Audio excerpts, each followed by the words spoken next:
make decisions and your decisions make you. And that certainly was the situation in my case.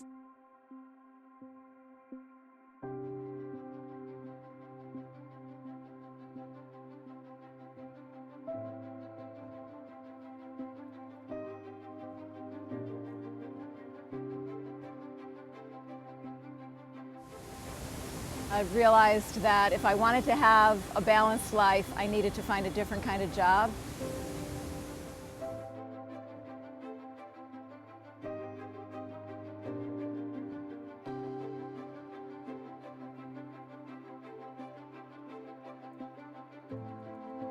I don't really think I knew exactly what job I wanted. I just knew that I wanted to be in the business world. When I was at St. Joe's, the business school was not tremendously big at that point in time, but they did have internships. So I interned at, I think what was Connecticut National Bank at the time, and was offered a position there when I graduated for not a lot of money. 1986 was not a terrific job market, but it was a job. And shortly thereafter, I read something in the paper, and the Travelers was having open interviews. And so I went in. It was a little bit of a madhouse. I dropped my resume off. They called, and after a series of interviews, they offered me a job for $1,000 more than the bank was making. And that was a lot of money back then, so that kind of dictated my career into insurance versus banking. My name is Maureen Gorman, and I graduated from St. Joe's in 1986 with a business/economics degree. I am currently working with Marsh & McLennan out of New York City. I'm a managing director there in their financial and professions practice. I worked as a reporter 6 years, and my last gig was covering a courthouse, watching prosecutors try crimes, and I watched a long civil trial, and it occurred to me I could do this. And of course I was younger and not realizing quite how hard trial work really is, but I took the exam. I ended up relocating to this area because of my husband's job, went to Boston College, and from there I clerked for a year, and then I got a job at a large Boston law firm. I was there for 5 years. I had 2 children by that point, and the demands of a big firm were just crazy. Hi, I'm Kathleen McGrath Fitts, class of 1979, and I am a lawyer for Liberty Mutual Insurance Company. When I got to St. Joe's, the class size was a lot smaller. The business school had a lot of adjunct faculty, which actually was a huge benefit because you were being taught by people actually in the industry. That real life experience was wonderful.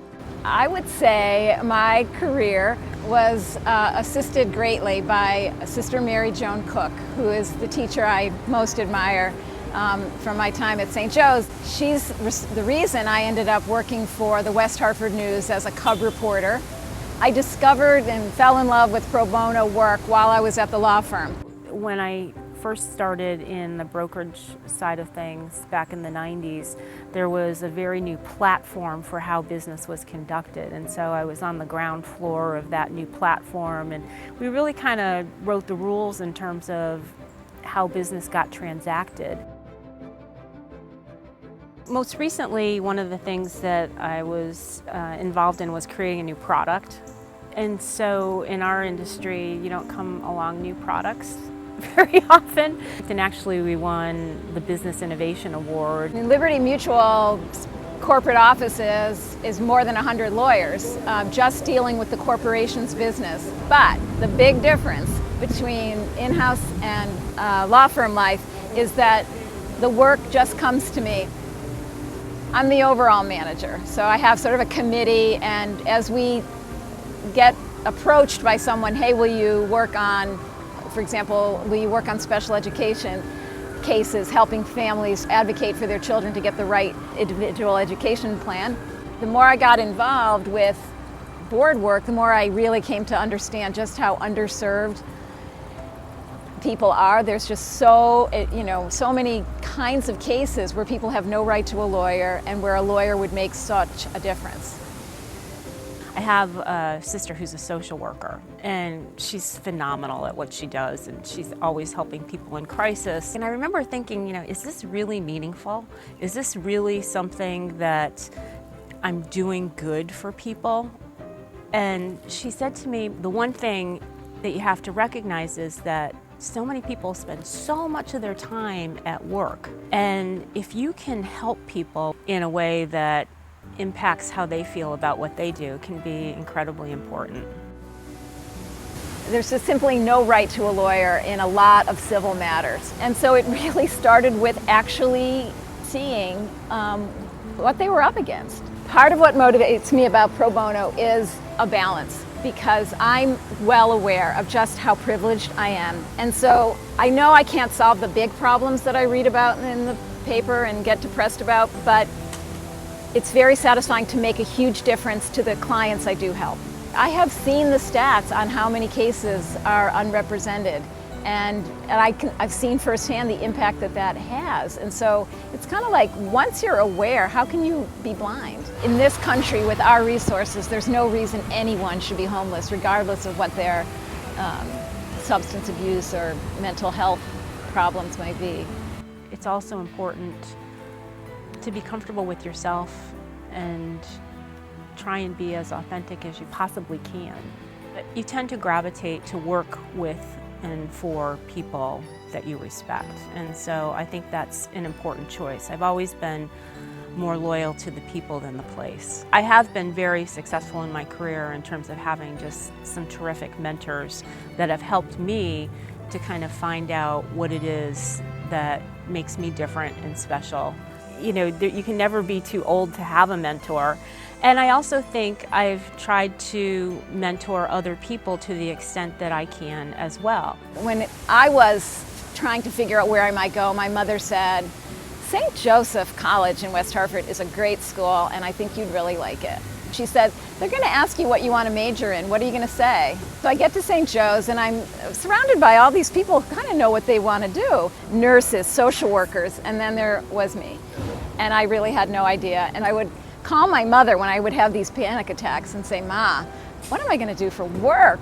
I'm a sophomore, I'm a junior, what am I going to do?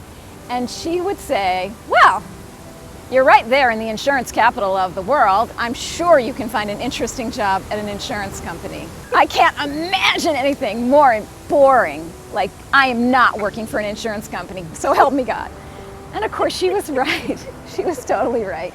I went through a Catholic high school, and so I didn't really have the same business prep that a lot of kids did, but the combination of the class sizes, the fact that you could have very open dialogue, challenge people. It wasn't sitting in a classroom with 50 or 60 people where you didn't have a voice. I needed that special attention. I grew up in a very supportive family. I had a brother who had a developmental disability. When you see somebody that is trying so hard every day and doesn't have the same gifts that you've been given, you certainly feel as though if you don't live up to your potential, you're slacking off. And then there was Sister Mary Joan Cook, who said, English majors, you kind of need to think about what you might do for work. How about the West Hartford News? They're at least close by.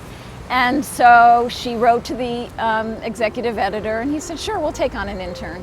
At the time I was there, I always remember they would say Mass, and it was the first time I was ever exposed to where they would say Mass and it became gender neutral. So instead of God the Father, for instance, they would say God the Parent. So for me, the nuns there kind of pushed the envelope. It's a great environment as far as friendships and mutual support. I really loved everybody in the English department, Dr. Brazeau, Father Hart, Sister Mary Joan. She was just so calm, so kind, so smart. You wanted to do your best for her. It was that she cared about my future and where I was going to land up, and came up with this idea about an internship, executed it, and just really, really a role model. One of the things that I helped develop was a panel for basically outside counsel in the insurance industry, which is it's the first time it's ever been led by a broker. Usually it's something that's on the insurance company side. We've created a community where people that sometimes are adversaries are actually working together to improve results for clients. If you start to get to know the people who are constituents in this process, and you get to develop a relationship, and eventually you get to trust each other and work together, that you'll have better outcomes for everybody. I really am impressed by how much good gets done by the people that graduate from there. Pretty much everybody is on a path toward helping people. You're seeing the example every day of people who are realizing their potential. We do all have this other side. We do all have families that we care about, and kids that we care about, and parents, and life experiences. We all have things that allow us to relate to each other. Your happiness is based on the happiness and strength of the relationships you have.